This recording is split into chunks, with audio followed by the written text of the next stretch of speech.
Nous pouvons nous rappeler du Vendredi Saint et de la pièce qui a été jouée et nous a rappelé tant de vérités spirituelles.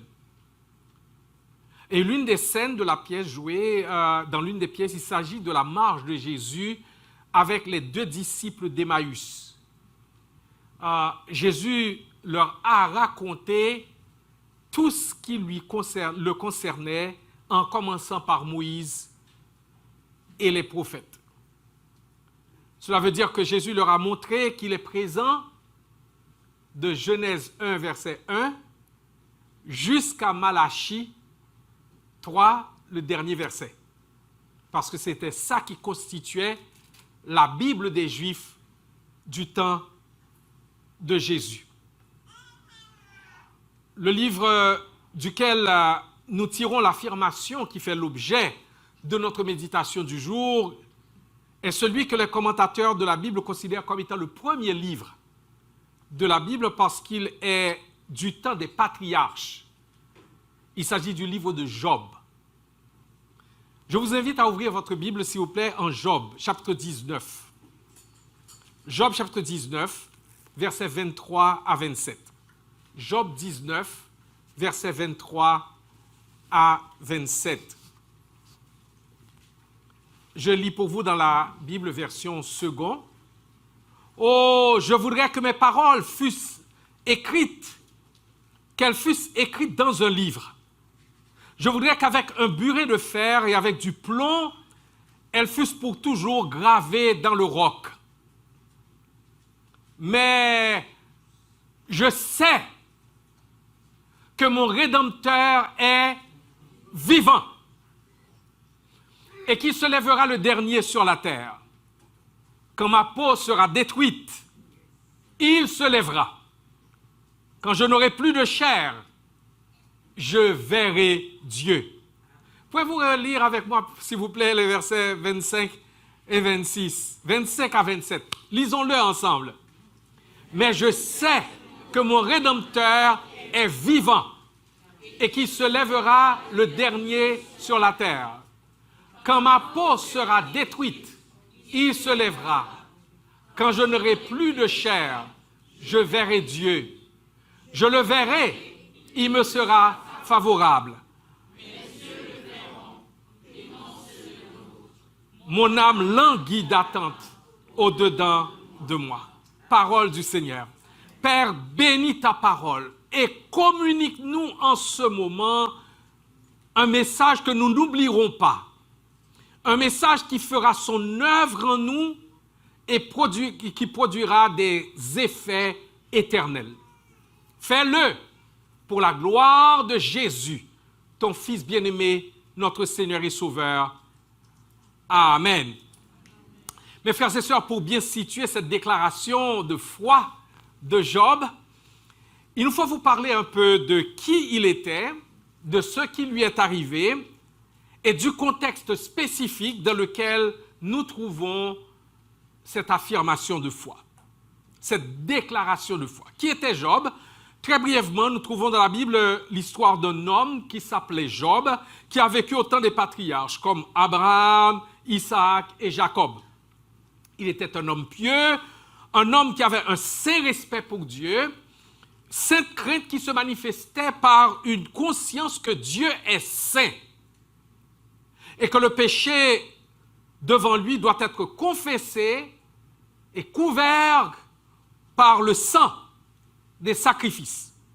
Aussi offrait-il à Dieu des sacrifices pour lui-même, mais aussi pour ses enfants.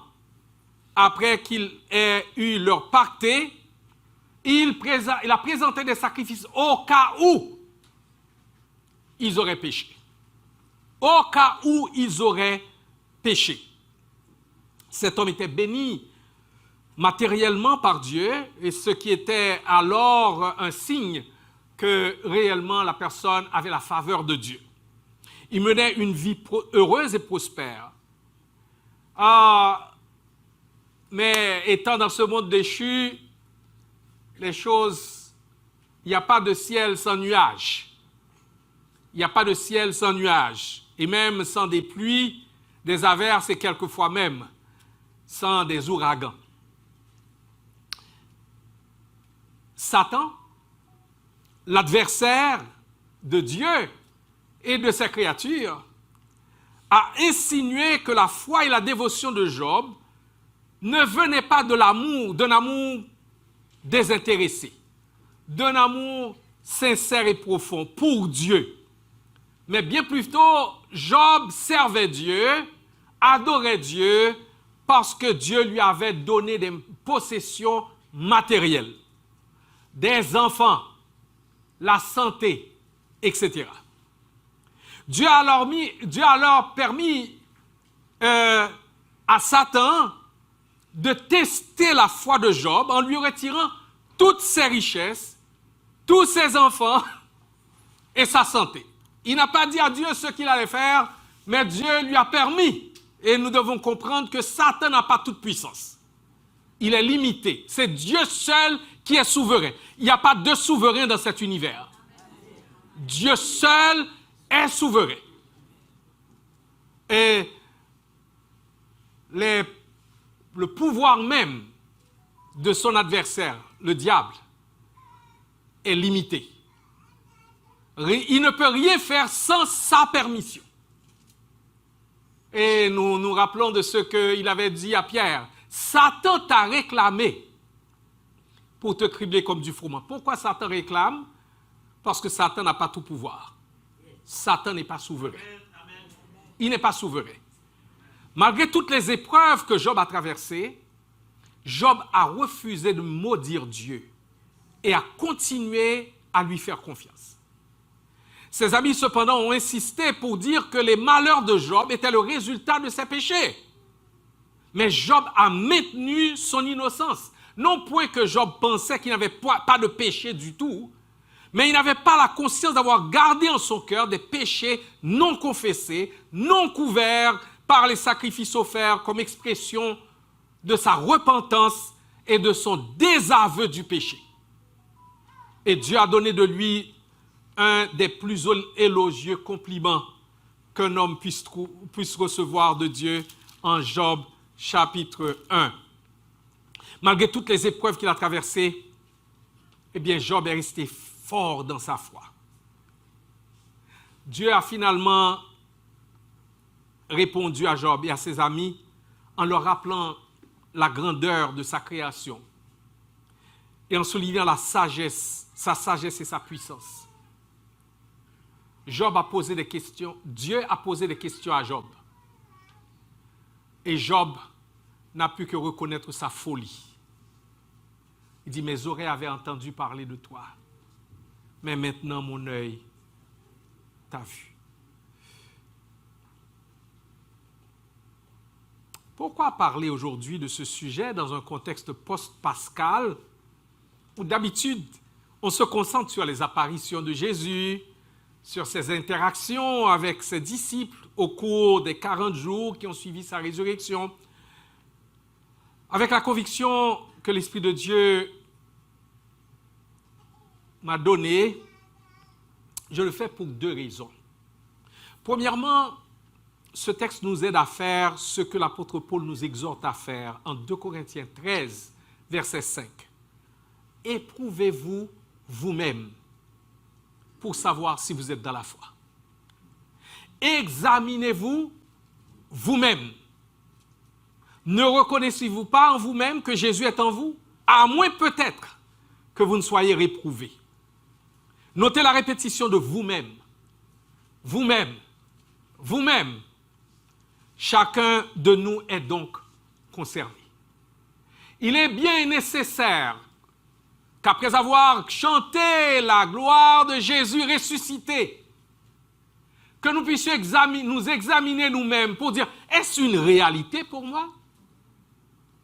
Est-ce une réalité qui éprègne toutes les réalités de ma vie 24 heures sur 24, 7 jours sur 7, ou simplement de beaux airs, de belles paroles, et on passe à autre chose? Ce texte nous aide à nous examiner nous-mêmes. Deuxièmement, ce texte nous aide à apporter la consolation de l'Évangile à ceux et celles qui ploie sous le lourd fardeau de la souffrance ces jours-ci et qui semble expérimenter l'apparente absence de Dieu, l'apparente insouciance de Dieu. Et Dieu seul sait combien dans chaque communauté chrétienne, ces jours-ci, il y en a qui en arrachent, qui sont éprouvés, qui ont des nuits ponctuées de réveil et de larmes,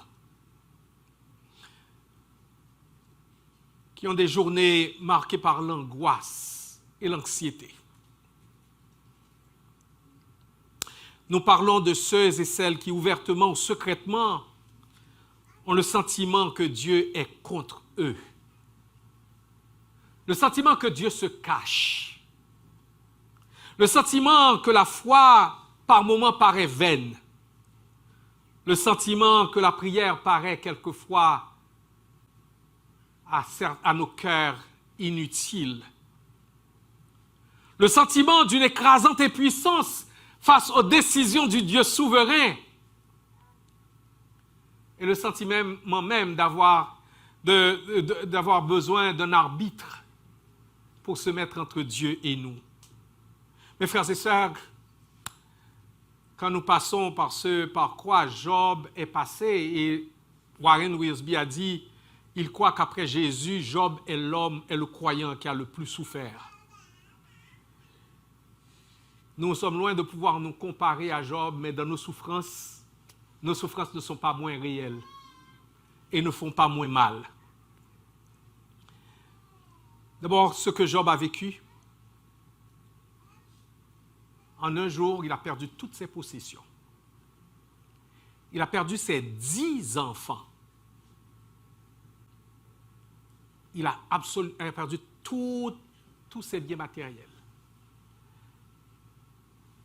Et comme si cela n'était pas assez, parce qu'il a tenu ferme dans sa foi, il a dit l'Éternel a donné, l'Éternel a ôté, que le nom de l'Éternel soit béni. Il a adoré Dieu, il a donné à Dieu une adoration de soumission.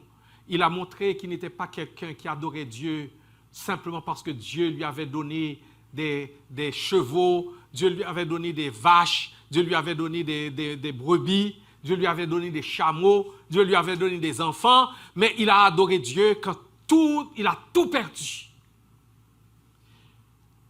Comme si ce n'était pas suffisant, l'ennemi a dit, il tient bien bon dans sa foi, eh bien, pot. Donne-moi tout ce qu'un homme a, il le donne pour sa vie. Permets-moi de l'éprouver là, en touchant à son corps. Et Dieu lui a donné la permission. Il a dit seulement, c'est comme, ne le fais pas mourir. Tu ne peux pas lui enlever la vie. Tu peux l'éprouver.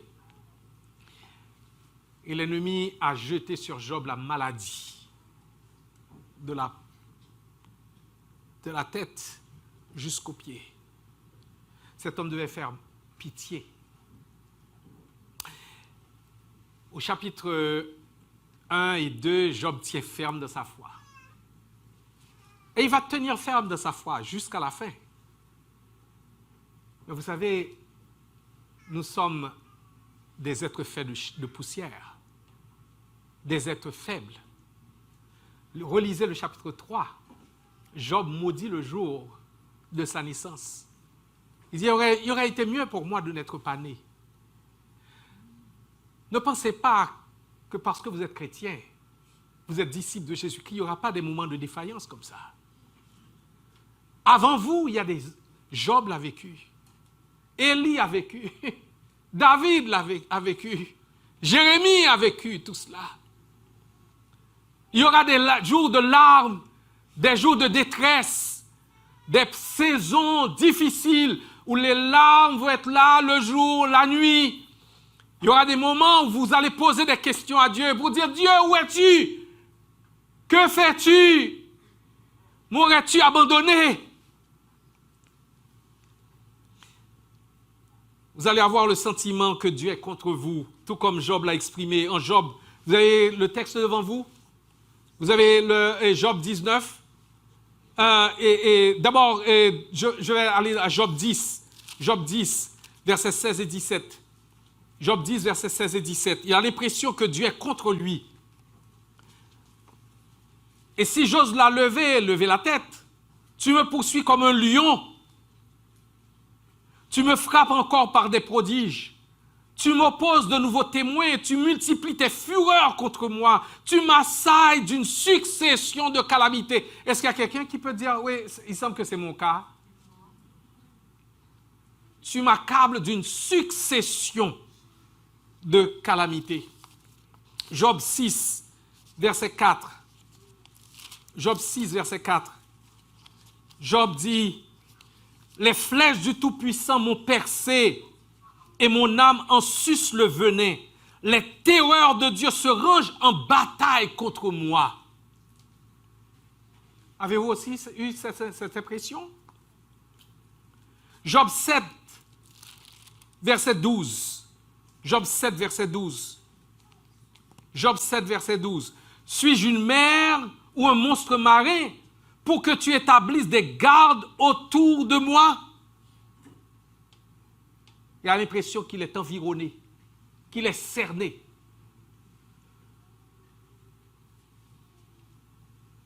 Job 16, verset 12 à 14. Job 16, verset 12 à 14. J'étais tranquille et il m'a secoué. Il m'a saisi par la nuque et il m'a brisé. Il a tiré sur moi comme à un but. Ses traits m'environnent de toutes parts. Il me perce les reins sans pitié. Il répand ma bile sur la terre. Il me fait brèche sur brèche. Il fonce sur moi comme un guerrier.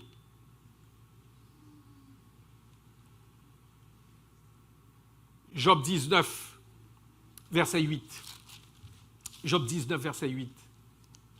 Il m'a fermé toute issue et je ne puis passer. Il a répandu des ténèbres sur mes sentiers. Job 19, verset 10. Il m'a brisé de toutes parts et je m'en vais. Il a arraché mon espérance comme un arbre. Vous est-il déjà arrivé d'avoir ce sentiment-là? D'avoir le sentiment, on a le sentiment que Dieu est contre nous plutôt que pour nous. Job a eu ce sentiment. Avez-vous eu le sentiment que Dieu se cache, comme Job l'a exprimé en Job 13, verset 3? Job 13, verset 3. Job 13, verset 3. Mais je veux parler au Tout-Puissant. Je veux plaider ma cause devant lui. Mais où est-il? Dieu, il semble que Dieu est absent. Job 13, verset 24. Pourquoi caches-tu ton visage et me prends-tu pour ton ennemi? Le sentiment que Dieu se cache. Avez-vous eu le sentiment d'impuissance face aux décisions du Dieu souverain comme Job? En Job 9, verset 14. Job 9, verset 14. Je lis ces versets parce que pour que nous puissions voir la détresse réelle de cet homme. Job 9, verset 14. Et moi, comment lui répondre? Quelle parole choisir? Donc, je n'ai pas de mots. Je suis impuissant face à ce Dieu. Quand je serai juste, je ne répondrai pas. Je ne puis qu'implorer mon juge. Job 13, verset 3. Job 13, verset 3. Je veux parler au Tout-Puissant. Je veux plaider ma cause devant lui. Sentiment d'impuissance. Job 19, verset 7. Job 19, verset 7. Voici, je crie à la violence et nul ne répond. J'implore justice et point de justice. Sentiment d'impuissance. Avez-vous le sentiment par moments que la prière semble inutile? Et ce qu'il vous faut, c'est un arbitre qui se met entre Dieu et vous, comme l'a exprimé Job, en Job 9, verset 33. Job 9, verset 33. Il n'est pas un homme comme moi pour que je lui réponde. pour que nous allions ensemble en justice. Il n'y a pas entre nous d'arbitre qui pose sa main sur nous deux. Job se sent si désemparé, il dit, je suis face à quelqu'un que je ne peux pas affronter. On doit aller en cour.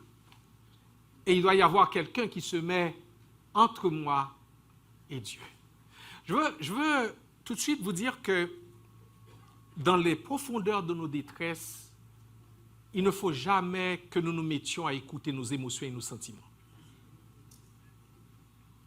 Je vais répéter. Dans nos détresses les plus profondes, il ne faut jamais nous mettre à écouter nos sentiments et nos émotions, aussi bien que nos impressions, parce qu'ils peuvent être faux. Pendant que Job crie sa détresse, verbalise ce qu'il porte à l'intérieur de lui, son impuissance, son sentiment que Dieu n'est pas là, que Dieu est contre lui, qu'est-ce que Dieu avait dit de Job? Qu'est-ce que Dieu avait dit de Job? La réalité lui était inconnue. Job pensait que Dieu était contre lui et pourtant Dieu avait fait un compliment pour Job. Dieu faisait des compliments pour Job. Dieu avait tout misé sur Job. Il dit, ah ben, Satan, tu veux m'affronter? Moi, je mise sur mon poulet. Je le connais. Il m'aime non pour ce que je lui ai donné, mais parce qu'il m'aime simplement. Il y a des choses que nous ignorons. Et nous devons nous en rappeler dans nos détresses, dans nos malheurs et dans nos afflictions. Nous ne savons pas tout. Nous ne voyons pas tout. Mais nous pouvons garder les yeux fixés sur celui qui sait tout. Sur celui qui voit tout. Sur celui qui connaît tout. Et vous et moi, nous avons besoin de nous en rappeler.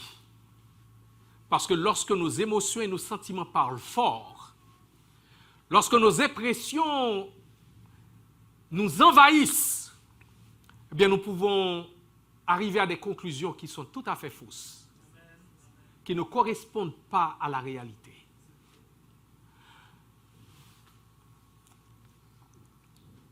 Non seulement Job était en proie à la souffrance de la perte de tous ses enfants, de toutes ses possessions, de sa santé et du support de sa femme qui lui a suggéré « Maudit Dieu et meurs ». Job 2, verset 9. Il a été transpercé aussi par les acerbes critiques et fausses accusations de ses amis qui voulaient l'obliger à confesser que ses souffrances étaient la conséquence de ses péchés. Et il y en a un même qui lui a dit « Tes enfants ont péché, Dieu les a tués ». Aussi simple que ça. Et après, il y en a un autre qui dit nous t'avons exhorté avec douceur. On n'a pas besoin de ces consolateurs. Qu'ils restent loin dans nos afflictions. Et je ferai une série sur la souffrance et je parlerai des consolateurs, des bons et des faux consolateurs. Ils étaient venus pour consoler Job. Ils lui ont fait plus de bien les 7 jours qui n'ont rien dit, qui sont restés assis dans la poussière, que lorsqu'ils ont ouvert la bouche. Quand ils ont ouvert la bouche, ils ont ajouté à la douleur et à la souffrance de cet homme. Que le Seigneur nous amène à pouvoir nous taire plutôt qu'à parler face à la souffrance et à la douleur des autres.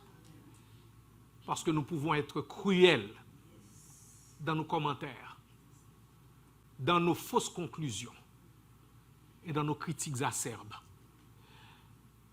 Au chapitre 18, Bildad, un des amis de Job, lui adresse de cinglantes accusations.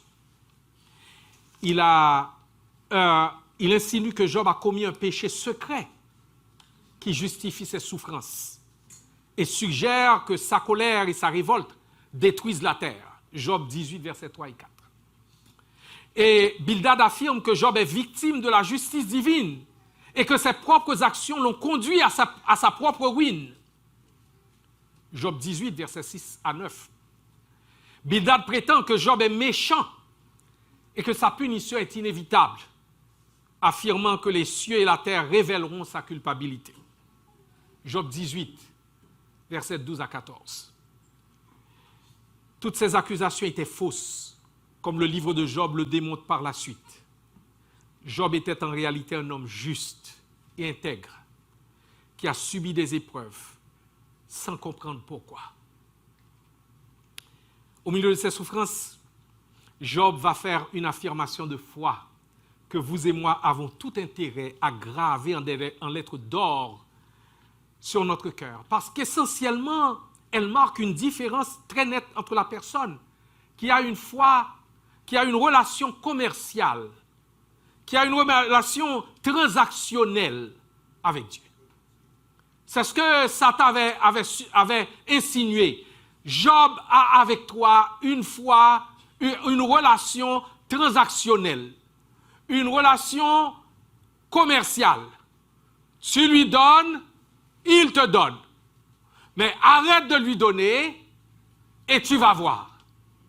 Enlève ce que tu lui as donné et tu vas voir. Nous avons aussi aujourd'hui, dans nos églises, ces deux types de foi. Cette foi commerciale et transactionnelle ou cette foi authentique de Job. Soulignons le verbe au verset 25. Comment il commence? Après que Job eut parlé, eut déversé son cœur dans les versets précédents, mais c'est là qu'on voit la foi des croyants. Même lorsqu'ils sont dans la détresse, ils sont au plus bas, ils crient leur détresse, ils posent des questions à Dieu, il y a toujours un mais. Mais, il y a un mais dans Habakkuk. Il a dit, les troupes, il ne va pas y avoir de troupeaux dans les pâturages, tout va mal aller, mais, je me réjouirai dans le Dieu de mon salut. Tu peux lire les psaumes de David, il déverse son cœur, il dit, mais pourquoi me persécutes-tu? Ils m'en veulent à ma vie, je ne pense pas que je vais survivre, mais j'espère en toi. Pourquoi t'as battu mon âme et gémis-tu au-dedans de moi? Espère en l'Éternel, car je le louerai encore. Il est mon salut et mon Dieu. C'est un mais aussi. Et Job dit, oui, je suis affligé, mon âme est abattue, je suis attaqué, je suis accusé. Ma femme abandonne la foi et ne me supporte pas dans ma marche avec Dieu. Mes enfants sont tous morts, toutes mes possessions ont disparu. Mon âme est dans la détresse. Je crie ma douleur à toi, oh Dieu. Où es-tu? Écoute-moi. J'irai dans un procès et avoir quelqu'un qui mettrait sa main sur moi et sa main sur toi pour nous réconcilier. Il y a un mais. Mais je sais que mon Rédempteur est vivant. Mais je sais que mon Rédempteur est vivant. Je sais que mon Rédempteur est vivant. Lorsque ce n'est pas une foi transactionnelle, une foi commerciale, qu'on a vraiment rencontré Dieu, qui s'est révélé à nous en Jésus-Christ, il y a ce mais dans notre vie au sein des épreuves les plus dures, des afflictions qui nous font pousser des cris de douleur, des cris de souffrance. Il y a ce mais. Je sais que mon Rédempteur est vivant. Notez bien que Job ne dit pas « je sais qu'il y a un Rédempteur qui est vivant ». Il dit « je sais que mon Rédempteur est vivant ». Et ça parle d'une relation d'intimité, d'une relation, non pas de proximité, comme Patrick en a parlé dernièrement, mais d'une relation d'intimité. C'est connaître Dieu de manière telle que dans nos souffrances les plus grandes, nous puissions dire comme le psalmiste au psaume 73. Le psalmiste dit dans le psaume 73, « Qui donc ai-je au ciel que toi? Et sur la terre, mon âme ne prend plaisir qu'en toi. Mon cœur et ma chair peuvent se consumer, mais tu seras toujours le rocher de mon cœur et mon partage. »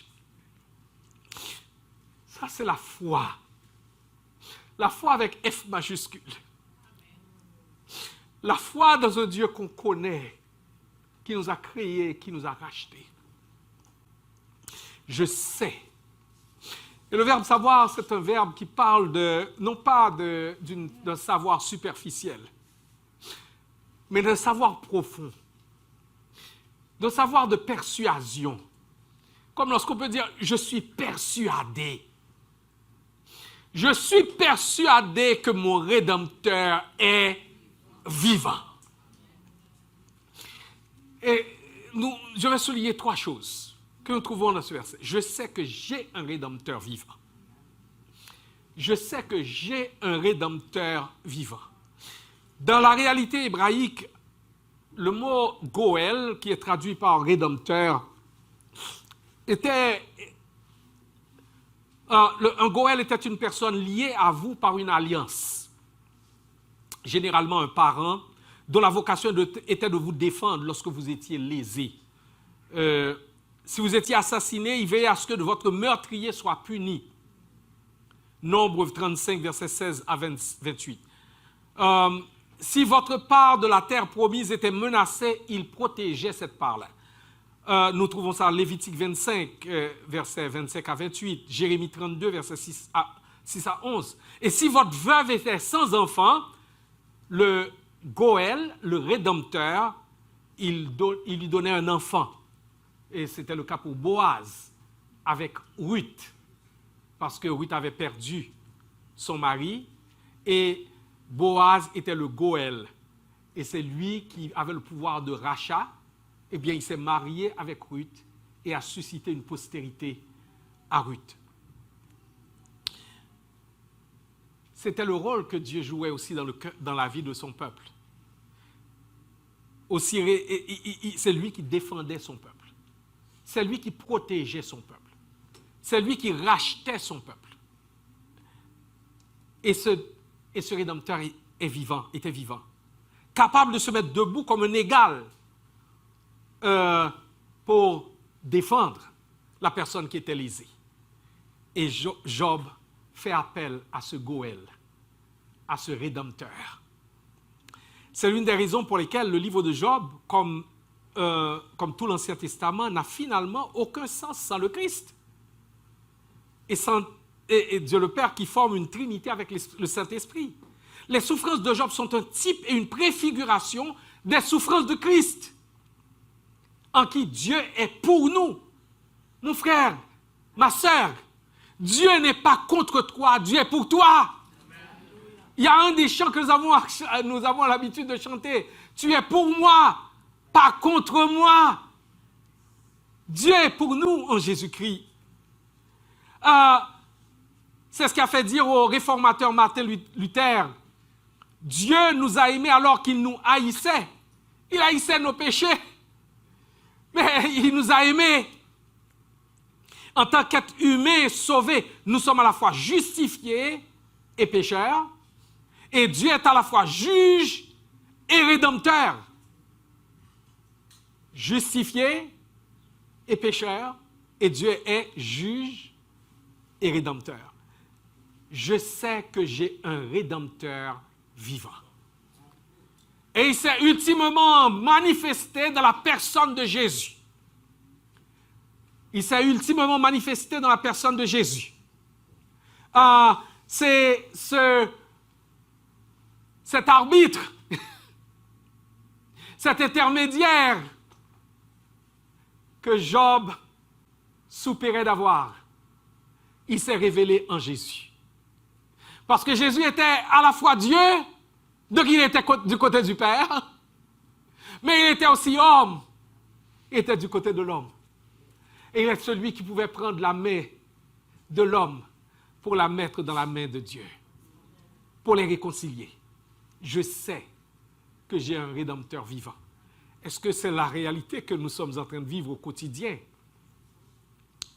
Est-ce que nous pouvons personnellement dire, je sais que mon Rédempteur est vivant? Deuxièmement, je sais par la foi que ce Rédempteur se tiendra enfin sur la terre. Littéralement sur la poussière, ce qui a une référence à la tombe de Job. Job dit que son Rédempteur se tiendra comme un témoin au tribunal pour rendre un témoignage favorable en sa faveur. Ne serait-ce pas le témoignage de l'apôtre Paul en ce qui concerne les croyants, en Romains 8, verset 33 et suivant, qui dit « Qui accusera les élus de Dieu? C'est Dieu qui justifie. Qui les condamnera? Christ est mort, bien plus. Il est ressuscité. Il est à la droite de Dieu. Il intercède pour nous. Nous avons un Rédempteur vivant. Étant en lui, il n'y a pour nous ni condamnation. Amen. Romains 8, verset 1. Ni accusation. Romains 8, verset 33. Ni séparation. Romains 8, verset 35 à 39. Qui nous séparera de l'amour de Christ? Sera-ce la tribulation ou l'angoisse, ou la persécution, ou la faim, ou la nudité, ou le péril, ou l'épée? Selon qu'il est écrit, c'est à cause de toi qu'on nous met à mort tout le jour, qu'on nous regarde comme des brebis destinées à la boucherie. Mais dans toutes ces choses, nous sommes plus que vainqueurs par celui qui nous a aimés. Car j'ai l'assurance, et c'est encore un je sais, je suis persuadé, j'ai l'assurance que ni la mort, ni la vie, ni les anges, ni les dominations, ni les choses présentes, ni les choses à venir, ni les puissances, ni la hauteur, ni la profondeur, ni aucune autre créature ne pourra nous séparer de l'amour de Dieu manifesté en Jésus-Christ, notre Seigneur. Amen. Amen. Je sais que mon Rédempteur est vivant. Je sais par la foi que ce Rédempteur se tiendra sur la terre et pour ma défense. Et je sais aussi, troisièmement, qu'à la fin, je verrai ce Rédempteur de mes propres yeux. Versets 26-27. Quand ma peau sera détruite, il se lèvera. Quand je n'aurai plus de chair, je verrai Dieu. Je le verrai et il me sera favorable. Mes yeux le verront et non ceux d'un autre. Mon âme languit d'attente au-dedans de moi. Job s'attend à voir son Rédempteur après sa mort. Parce qu'il dit, après que ma peau a été ainsi détruite. Comme il l'avait désiré, il sera en effet caché. Il verra ce Dieu qu'il a aimé, en qui il a cru. Quand le roi des terreurs, la mort, viendra le frapper, ce ne sera pas fini pour lui. Ce ne sera qu'un commencement. Le commencement de la nouvelle vie avec Dieu, dans sa présence. Job aspire à une telle vision béatifique que Job dit au verset 27, « Mon âme languit d'attente au-dedans de moi. » Ça, c'est Louis II. Et la parole de vie dit que ce moment arrive donc, arrive vite. Je brûle d'impatience. Darby le rend ainsi. Mes reins se consument dans mon sein. Et la Bible en français courant, mon cœur s'épuise en moi d'attendre ce moment. Et la Bible dit semeur, ah, mon cœur se consume d'attente au fond de moi. En d'autres termes, que j'ai donc hâte. Que j'ai donc hâte de voir mon Rédempteur, de me retrouver en présence de mon Rédempteur et d'avoir cette vision béatifique. Oh, mes frères et sœurs, je finis ici en disant que Dieu s'est servi de cet homme pour nous enseigner des choses sur lui-même, pour nous enseigner des choses sur la souffrance, pour nous enseigner des choses sur la foi, pour nous enseigner des choses sur la consolation des autres, comment ça doit se faire et ce que nous ne devons pas faire. Mais j'aimerais bien finir et j'aimerais que 2 personnes s'approchent, s'il vous plaît, pour que je termine. Est-ce que 2 personnes peuvent s'approcher? Je ne vais pas vous poser des questions, je ne vais pas, n'ayez pas peur. Et vous pouvez vous approcher. Vous pouvez vous approcher, s'il vous plaît. Merci, Sœur Lourdes. S'il y a quelqu'un d'autre, Frère Huberman. Et je vais faire illustrer quelque chose avec vous. Et parce qu'on a parlé de la foi de Job, mais il y a une autre foi que dont l'ennemi nous parle et qui est une foi, comme nous avons dit, transactionnelle. Imaginez que c'est de l'eau chaude, ok? Parce que c'est... et que c'est de l'eau chaude que nous avons dans les 2 verres. Et il y a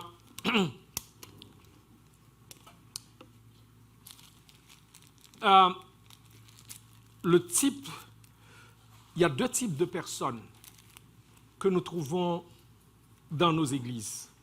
Tu peux tenir, s'il te plaît? Ne le trempe pas encore. Et il y a deux types de personnes que nous trouvons dans nos églises. Et ma prière, c'est que le Seigneur parle au cœur des deux types, pas encore, et qu'en partant d'ici ce matin, il soit clair à notre esprit quel type de croyants nous sommes. Il y a ce premier type de croyant qu'il est là le dimanche de Pâques, à Noël, quel autre jour? Fête des mères, fête des pères, 31 décembre, jour de l'an. Ça, c'est le chrétien qui entretient une relation souvent transactionnelle avec Dieu. J'ai besoin de toi quand je suis dans la détresse. Et de temps en temps, je passerai te voir. Je viendrai te dire bonjour. De temps en temps. Tu peux tenir pour moi, mon frère. Mais il y a un autre type de croyant. Il est simplement plongé là-dedans. Et il reste là.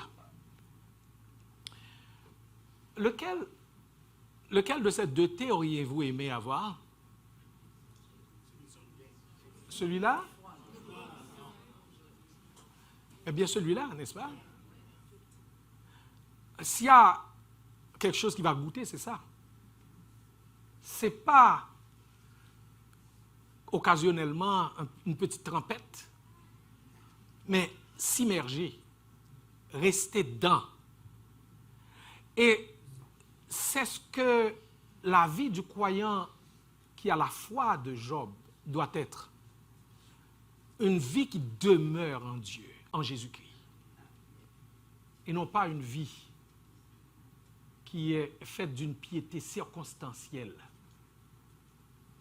et qui va faire appel à Dieu seulement lorsque ça va mal. Quel type de croyant es-tu ce matin? Lequel des deux types de personnes seriez-vous ce matin en repartant d'ici? Peux-tu dire, en repartant, oui, il y a un Rédempteur qui est vivant? Certainement ça. Ou je sais que mon Rédempteur est vivant. Je m'accroche à lui. Je dépends de lui. Je m'assure en lui. Il est ma vie. Il est tout pour moi. Il est mon souverain bien. Oui, Jésus est ressuscité. Et Jésus s'offre pour vivre dans nos vies. Non pas de temps en temps, mais 24 heures sur 24. 7 jours sur 7. Et alors que nous allons prier, nous voulons ce matin te dire que Jésus-Christ s'est donné à la croix, non pas pour avoir de toi quelques trempettes, de temps en temps, et dans certaines circonstances, que tu te tournes vers lui.